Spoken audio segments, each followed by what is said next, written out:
Welcome, everybody, to the second episode of the DeadCast. Oh, yes. Where we talk about the second episode of Fear the Walking Dead. To my left are my two best friends. My roommate down there, Brennan Lane. Hello, everyone.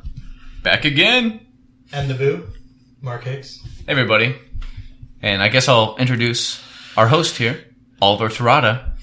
And if you guys are interested in us, and if you follow the last DeadCast, you can always reach out to us on our social media pages, which we will link the description. In the description? We will put the links in the description below. That's a tongue twister. There you go. Got it right.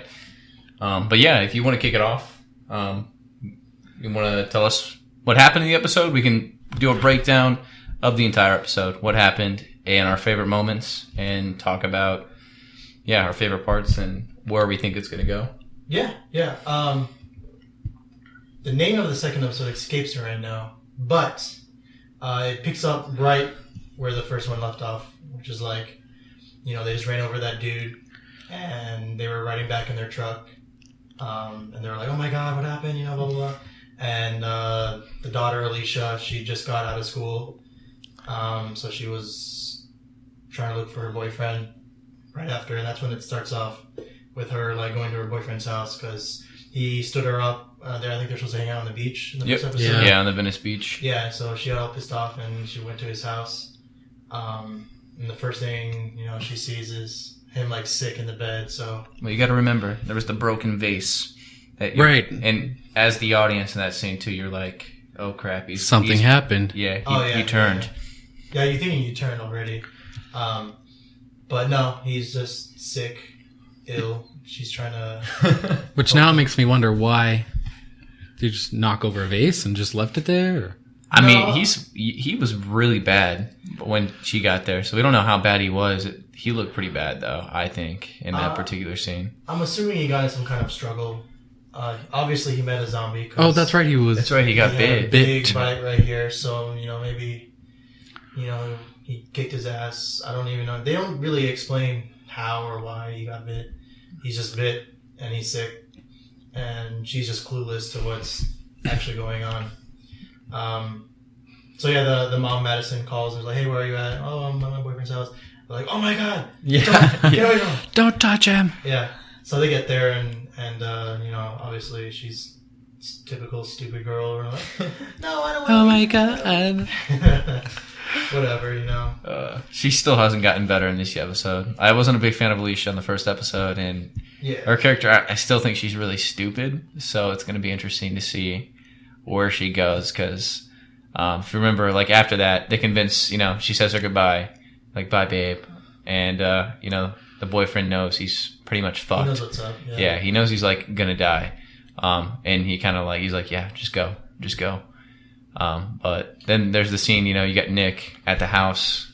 Obviously, he's dealing with some withdrawals, really hardcore. They actually got really graphic in this, man. He's throwing up, and there's a scene where Alicia's like, I'm gonna go see. I think it's. She doesn't listen. Yeah, is it? I'm trying to think what's her boyfriend's name. It's not important. It's not. I guess you're Matt? right. He's dead. Yeah, I think it was Matt. I think you're right. But yeah, anyway, she's gonna go and like ditches, and then you see Nick goes into like a seizure straight up on the floor. Yeah, like straight up seizure, puking, like, and he's puking not in a good position, like puking to where he can actually kill himself. He's seizing, so it's foaming at the mouth. Yeah, is what he was doing. It's bad.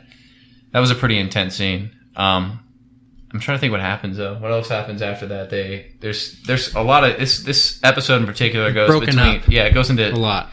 Because now these people, it's pretty much focusing like on two different people. You got Travis, who went to go get his son and his ex-wife to protect them and let them know that, hey, we're leaving this city. So it's kind of like in this episode, you got the whole walkthrough of them like in the process of getting ready to leave LA and get the hell out of there because they know shit's going down and they don't want to be a part of it. They want to get far away from the city. Yeah, both Travis and Madison. Yeah. And me as a viewer, since I already know what's going to happen, the apocalypse is going to come, it's just a little frustrating just to just get it over with already. People are like, no, I don't believe you. What are you doing? What's the rush? Because he tries to go and first call his kid. Oh, I know. And he just ignores him. He thinks he's just trying to, like, I don't know. This kid's be a dad. dick. He's a dick, yeah. He's a total dick. And then so he calls the ex-wife and Daya's mom. And Liza. she's like, no, it's my weekend, blah, blah, blah. You're just trying to see him. And he's like, no, there's some shit going down. And She's also a dick. yeah, I mean, We still don't know why they are know. dicks to him. Right, maybe but he deserves that kind of treatment. But still, like, he's just trying to, like, protect them, and they won't let him. And so it's not until he finally gets there, she still is like, what are you doing, blah, blah, blah. And she's like, well, she starts seeing on the TV that's a riot's about to happen. Which I really like that scene. That was a good scene. I feel like that was actually really realistic, especially with what's going on right now with the police and all the riots that's been happening the past year. Where he was recording it, and he was like, "You stop recording right now." Oh, you're talking about also though, where the people are like, so they're like fighting the police, like, you're fucked up. What you're doing? We have freedom of speech. We can do what we want. You're killing innocent civilians. Because they don't understand it. They don't understand it. So to back up a little bit, the kids, what was his name? Chris, right? Chris. Is it Chris? We'll go with Chris. I think that's right. He's on the bus. Like, I don't know. I guess he's on from school back home. He is on the bus, and then the bus stops, and then some guy's like, the cops just shot a homeless man. There's a whole crowd around there. And he's like, oh shit, I better check this out. Still completely oblivious that there's a zombie outbreak about to happen. And so he's just going in the downtown area of LA, which is like the worst place you want to be in a zombie apocalypse. And he sees that, the cops did shoot a homeless man, and everyone's upset about it. And I think people would legitimately be upset about it, especially if they are completely unaware that, what's actually happening. So both Daya's mom and Travis go downtown, and then, like, they see everything. He's trying to record, that he thinks he's going to be able to upload it on YouTube, even though... I don't know if it was... I think he was just doing it because he felt like he had he had a purpose, because he was doing something and the crowd was supporting it. And it sounds like, I think him as a character, he's kind of just, like, lost. Like, I don't think he gets the attention he feels like he deserves. Like, nobody really cares about him. So I think he felt pretty good in that scene when he pulled up the camera and everyone's like, yeah, you can do what you want. Thanks for being here. Like, pretty much, like, everyone's like, patting him on the back, like, awesome, I'm glad you showed up with this camera. Because the cop was like, you need to put that away. Yeah, he's like, do you want to get arrested, son? Do you want to get arrested? He's like, I don't care. And, nobody cared. He's got, like, all these people behind him that are about to kill these cops. Yeah. And by the way, his name is Chris. So I got the whole... Right. I'm going to keep this up because we got the whole cast. And then as funny as Daya's mom is, we found out her name. It's Liza. Yes. It's Daya's mom. Still Daya's mom. Yeah. Yes, it's Liza. I mean, as long as you know who we're referring to. Yeah. Daya's mom is... It's understandable. Yeah. From Orange is the New Black, by the way. Just in case you didn't watch the last episode. But yeah, so then they finally get him. A riot's breaking out, and, like, I kind of wish they showed a little bit more of the riot, but I agree. The first thing they do is they meet this other family, which I'm assuming they're going to be central to the show as well. Really? Yes, because the guy that's in there, it's Ruben Blades, and he's a famous Latino actor. So that it's going to be, his family is going to be characters, and I know for sure. Maybe it's just a cameo. It's not a cameo. I mean, they got I'm assuming anyone that they have on the main cast right here, like, they're probably going to be in the show for a little bit. Yeah, and then what I liked about that whole section of the show is Travis doesn't question it. He knows what's up. Zombies are coming, so he needs to protect those that are closest to him. Yep. And just get the F out. And unfortunately, since they were in downtown, they couldn't. So they were locked up in this barbershop. Yeah, the cops closed all the streets down. This is kind of what sucks, though, because it's like, it's kind of cool, too, because I already feel like, what's going to happen. This is a bold prediction going forward. I think, obviously, it's going to be kind of like The Walking Dead, originally when groups broke up. What was it, when you had, like, two of the groups broken up? You had, was it at Woodbury they did this? I think they've done this multiple times. Like Andrea. Yeah, and you've had groups break up and then they reconnect. And it just happened again, I think, in season 6 where they just connected again. I think... Yeah, they all split up. I think the fear of The Walking Dead is going to do that. And I know we only have 6 episodes for the season, and it's kind of a bummer we have to wait 2 weeks. But I can do it because I'll be in Mexico. But besides the point, that's besides the point. The main thing, I think what's going to happen is this season's going to focus primarily on those two group struggles, and then them finding them ways, like them crossing paths and reconnecting with each other. Because I think Madison's definitely going to be on her own with Nick and Alicia. Yep. So I think it's going to be them three, and then maybe that's dude. What's his name? Ernesto, was that his name? Who? The kid with the knife. Tobias. There you go. Why did I say No, she Ernesto? dropped him off. Yeah, I was thinking maybe he would come, but she invited him, and he was like, "Nah, deuces." yeah. After she just saved his life. By the way, that was one of my favorite scenes of the show. So that's the other half of the show is focusing on Madison, and she kind of gets it, and she kind of doesn't. Frustrating. So she knows she needs to like get out of the city. She's got that part down. I don't think you later on find out that she doesn't really believe that zombies are coming. Yeah. It's kind of inferred a little bit. Yeah, so like because her son's an addict, he's going through withdrawals, so they need to like the way to help with withdrawals is you give them meds and then you kind of wean them off it to a little by little, kind of like quitting cigarettes. You just smoke a little bit of cigarettes each day. Cut it down to zero. Yeah.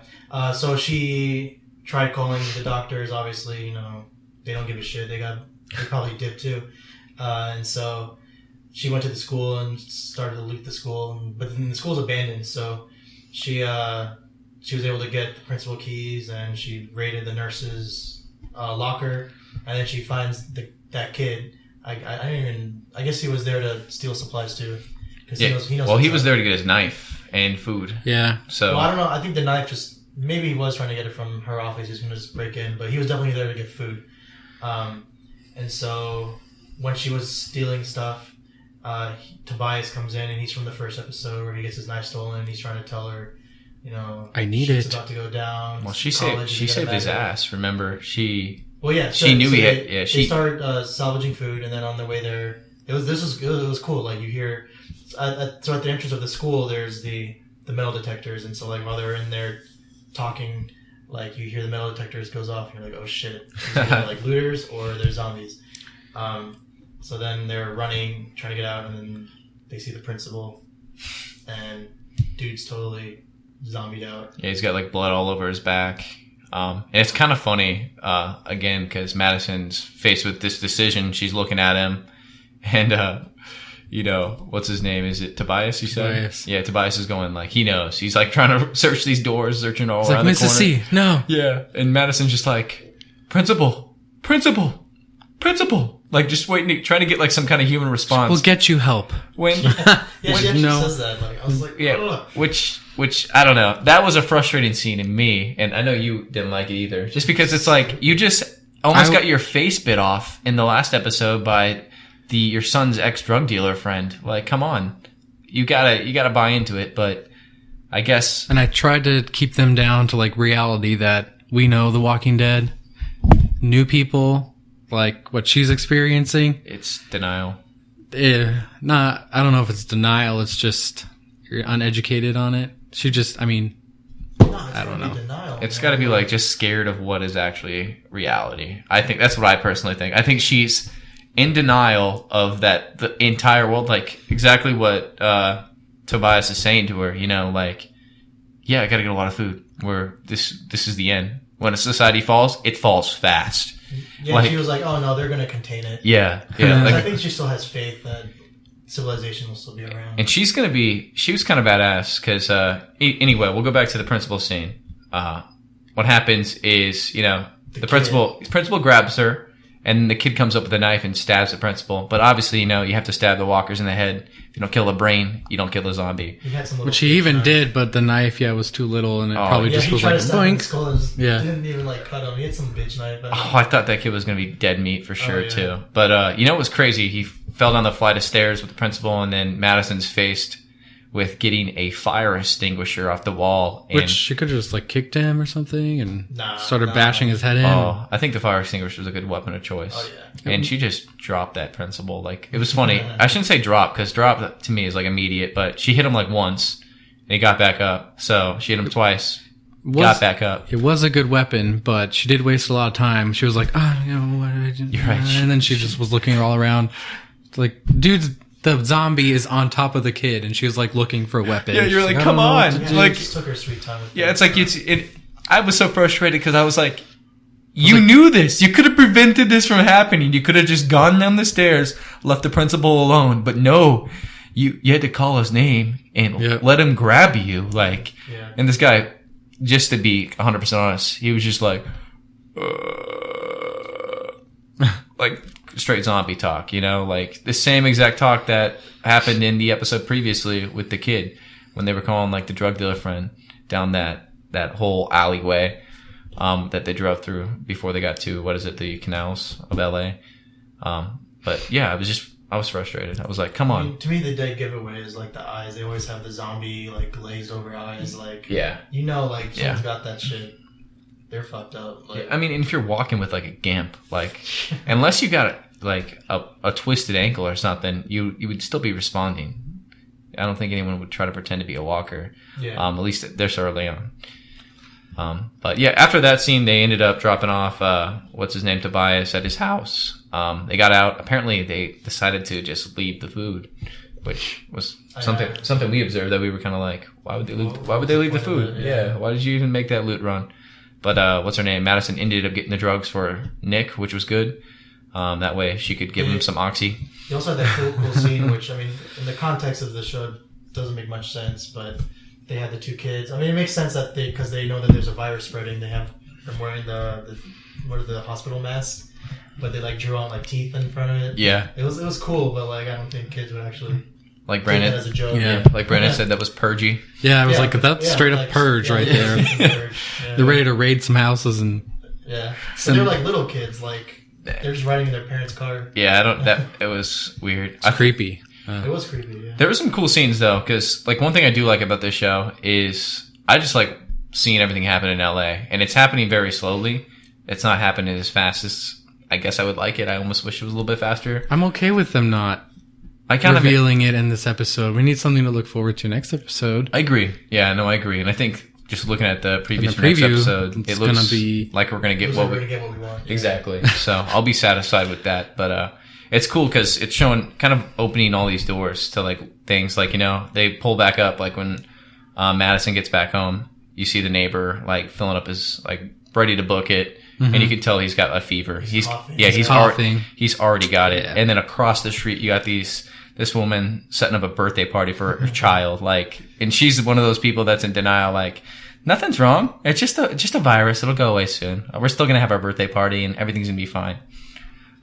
So it's cool watching like all these doors open, and then they're even playing like I feel like they're playing this awesome hand, and even towards the end of the show, like these, you know, they're revealing even more. Like when that guy came out, the neighbor who's now a walker, he died, and turned, and that woman that's taken down like the big bounce house, is like, hi to the neighbor, and he just like tackles her, man, and just starts munching her. Yeah. So it's cool. It's cool watching everything kind of happen and watch them. Like I said, it's a little bit slow. But what's kind of cool is like you said, you know, what we were talking about last DeadCast is we know what's happening. We know coming. Exactly. So I feel like there's a lot of scenes where they build tension where you think there's going to be a walker and there's just not. So it's more like they do that on purpose. Yeah, and they definitely do though. So it's kind of cool. Like even the scene with Tobias in the school when he first reveals himself, we think, oh, a walker.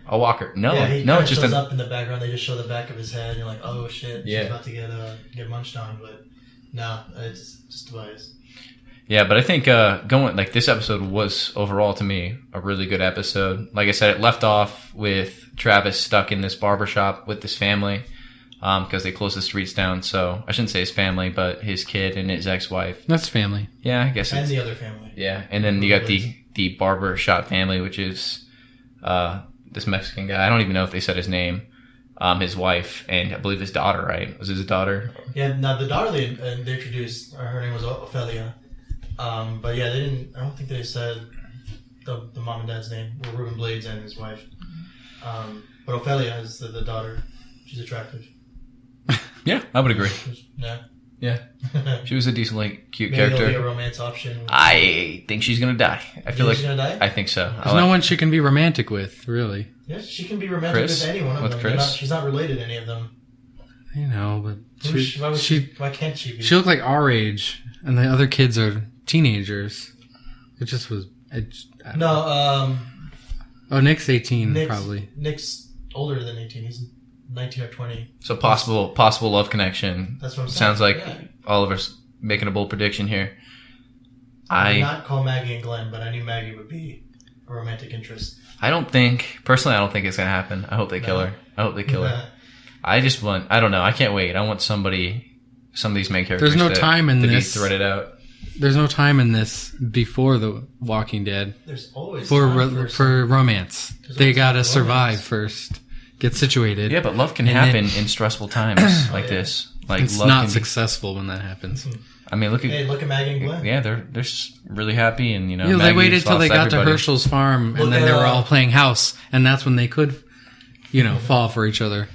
Yeah, I'm not saying it's not going to happen. I just there's not enough time. Like they said, I don't know. We'll see. Yes, we will. So here's a question. It's on record. Yeah, exactly. So for Ophelia, who do you think would be our love interest? Do you think it would be Chris or Nick? It'd be Nick. Chris is too young. Yeah, I'd say Nick. This is my prediction too. I was telling you this. I think Nick is going to have a complete turnaround. I think he's going to get clean and become this epic character. Hopefully that we can all come to love. Because I feel like he's going through a really hard time right now. And I almost feel like he might step up to the plate because he knows how things work.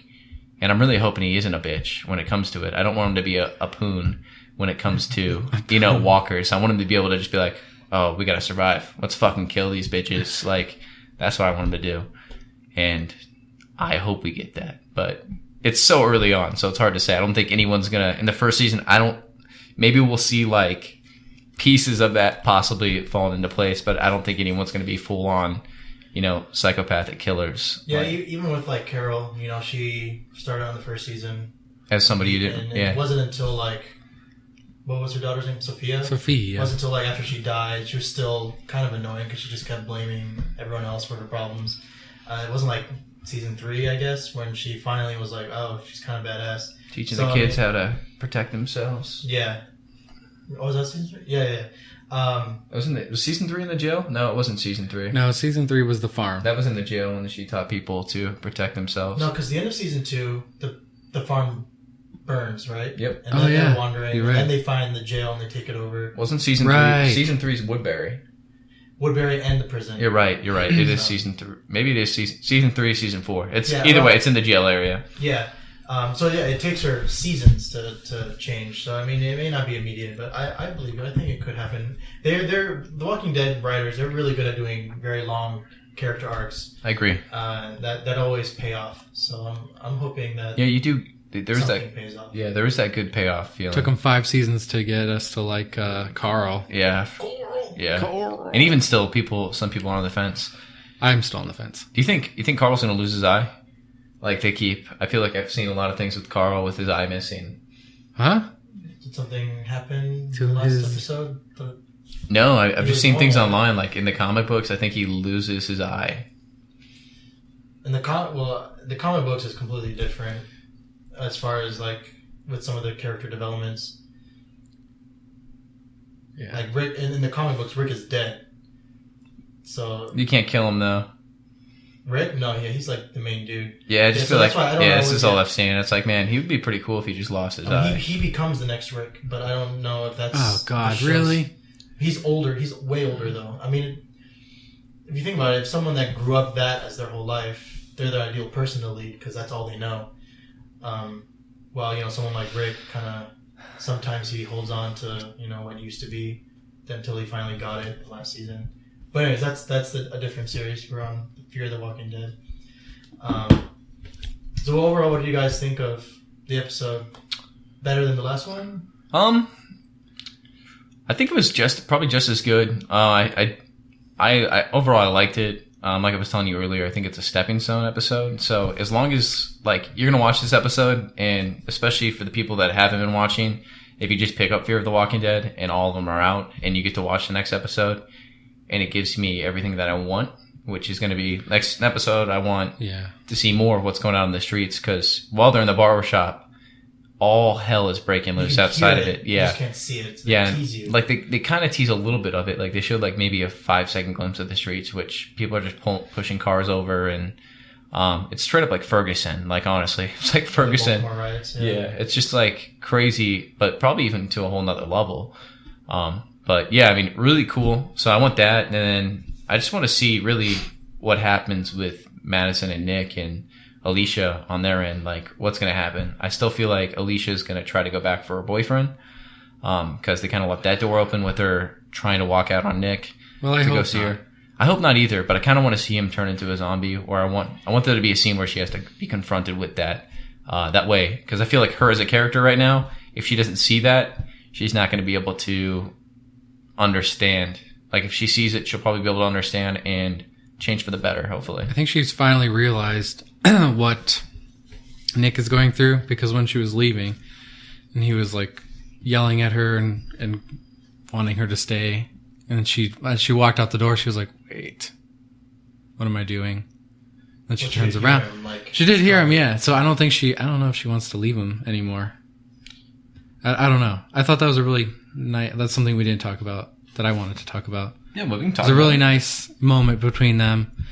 And then even afterwards, she's cleaning up his vomit on the floor. Like if that's not your sister, I don't know what is. Like, yeah, I think that's going to be a central theme. It's definitely a focus over more of the other ones, where that's family and family ties and being there for your family.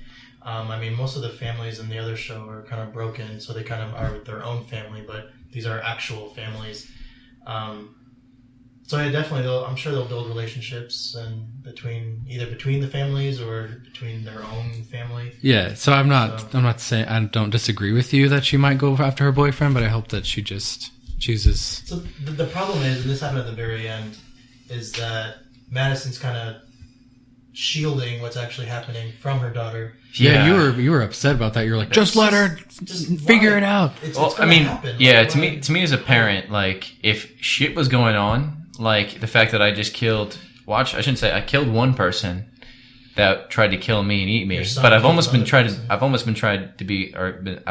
got eaten twice by two people and she's just like, she's in denial, which I get that, like she's going through some crazy things mentally because, the whole world's falling apart. And you can just tell based on the conversation and the dialogue that took place in this episode, she doesn't want to believe it at all. But yeah, you're right. Towards the end of the episode, I'm glad you brought that up because we didn't talk about that, but she's cleaning the blood off her like leather jacket or whatever she was wearing. Yeah, why? And her daughter, she starts crying and breaking down a little bit, and she asks what's going on. She's like, "What's wrong? Yeah, what's wrong?" She doesn't do anything, and then plenty of time to be like, "Did you not know what's going on outside, Alicia? Like, this is what's happening." Yeah. No. And then the shit across the street was happening with the neighbors. Yep. She wouldn't let her see, and she wanted to go help them. She doesn't really explain why she can't help them. She just blocks them from. She's just like, nah. She's like, no, you can't go out there. I'm like, bitch, tell her. Like, yeah, yes. Like, otherwise, she's gonna do something stupid. Like, how can you not expect her to do something stupid if she doesn't know what the fuck's going on? Yeah, and let her know what she's up against. Frustrating. That, yeah. As a child of overprotective, sheltering parents like mine are, it was frustrating to me too, because my parents would probably do the same exact thing. No, don't go outside. No, I don't know. I just wanted to know. That's a tough situation. I mean, as a parent, I couldn't be in that mentality. I couldn't tell you what I would do because I'm not a parent. No, sorry for the record. Yeah, but I would be really pissed if that was hidden from me. And, the fact that you see somebody waddling around outside, chomping on your neighbor, that's putting things, like she saw enough to know, like, okay, well, this is not right. And the fact that your mom's trying to shield you from it, I would be like all up on my mom, being like, what the fuck is going on, Mom? Tell me what's going on. Because, the whole thing is like Madison and Travis, they both go over to her boyfriend's house and they know what's going to happen and they still don't tell her. So the only thing that upset me is like Madison was in denial and almost got killed again by the principal. So you think after she killed the principal, she'd be like, okay, well, this is what's happening. And in her mind, she knows that. But yeah, anyways, back to what I was saying. Madison, I felt like, I just wish she would tell, because right after she saw the principal incident happen, she's convinced. It's like, why can't you just be open about it? Just be open about it. protect your family. Let them know what's going on. Let them know what they're up against. Let them know that people aren't okay. Some people don't see it that way. Some people like to hide it, but that's a different kind of person. Yeah, I don't know. Yeah. I guess we'll see how that plays out. It's going to play out bad. Well, next episode, she's going to be confronted. Like, next episode, here's a prediction. Alicia's going to know. Alicia's going to know. I don't think that's a very bold prediction because I think it's pretty much expected because everything's going to shit really quick. But I think, like I said, I think next episode's going to be very similar to this episode where it's going to focus on both those situations, kind of go back and forth between Travis and Madison's family, and just kind of watch their stories unfold, I guess. And hopefully, I really hope they all get back together and we're seeing all of them work out. Should. Because like I said last podcast, that some of the previews before the show even started, every single one of them were in his truck in one scene. So I'm like, that's good. Hopefully that's hope, Just depends on how long they plan on dragging that out. Right. In the next episode, so we can talk about, I guess, what's in the preview of the next episode. Yeah, absolutely. Chaos. Basically, yeah. They show that the barbershop starting to get on fire from the shop next door, probably from the rioters. So they have no choice but to leave. So we as an audience get to experience the riots and hopefully the outbreak. So we see that they didn't show much of what happened with Madison and her family.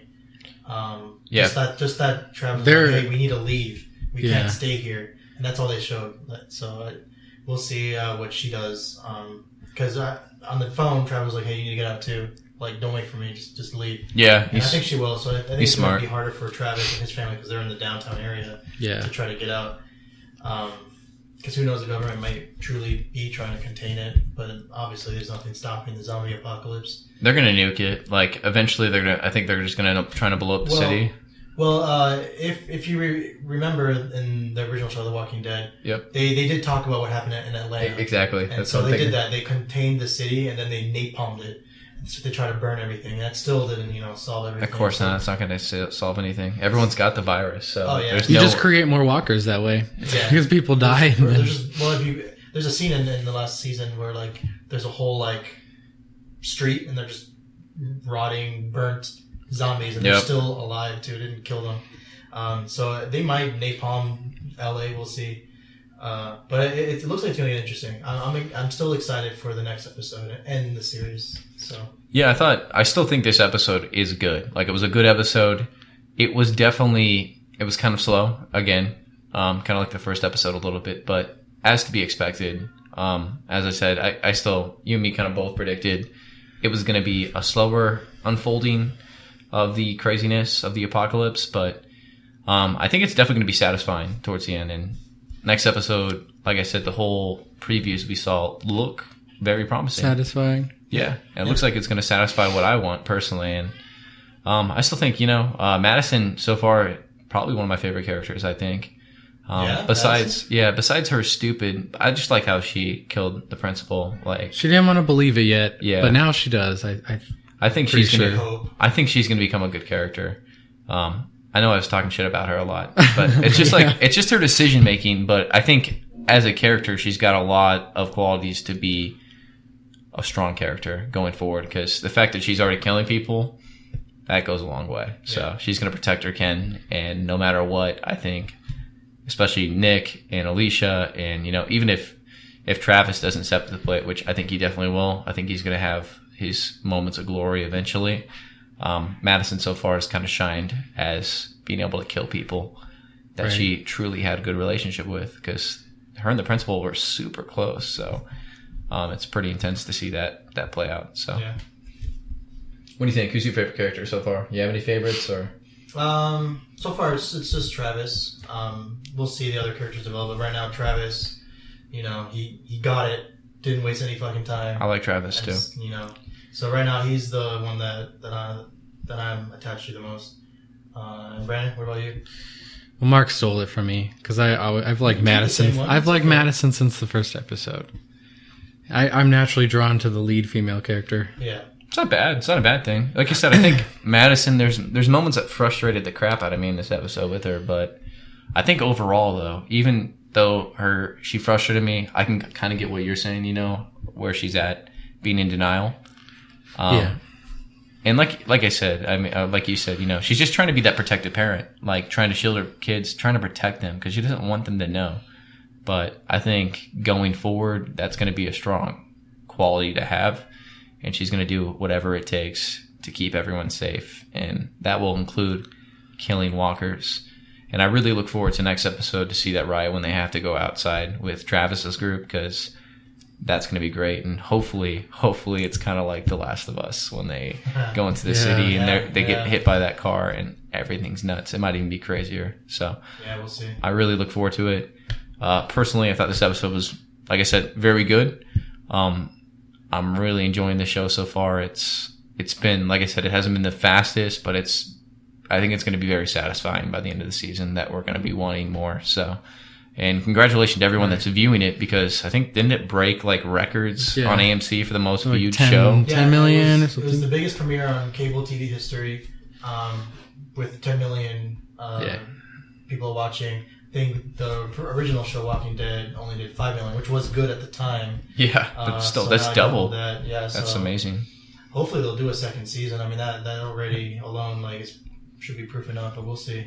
I think it's a given. I think without a doubt we're going to get more Fear of the Walking Dead, which is awesome because that means we have like The Walking Dead half the year now. Yeah, which is super sweet. And if they can keep it up, the quality of The Walking Dead recently has just been phenomenal. I think the writing has been really good on all the episodes. There hasn't really been the episodes where I'm like, man, that sucked. I haven't had an episode like that. All the episodes have been pretty good.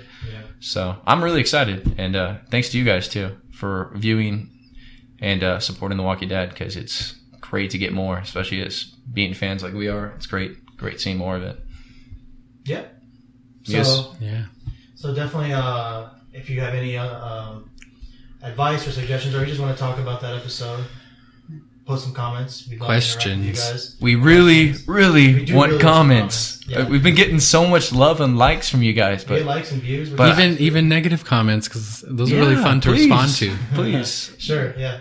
Anyway, I'm good at that. But yeah, and then also follow us on Twitter. We also have a SoundCloud, so if you prefer to listen to us, we have that option available to you.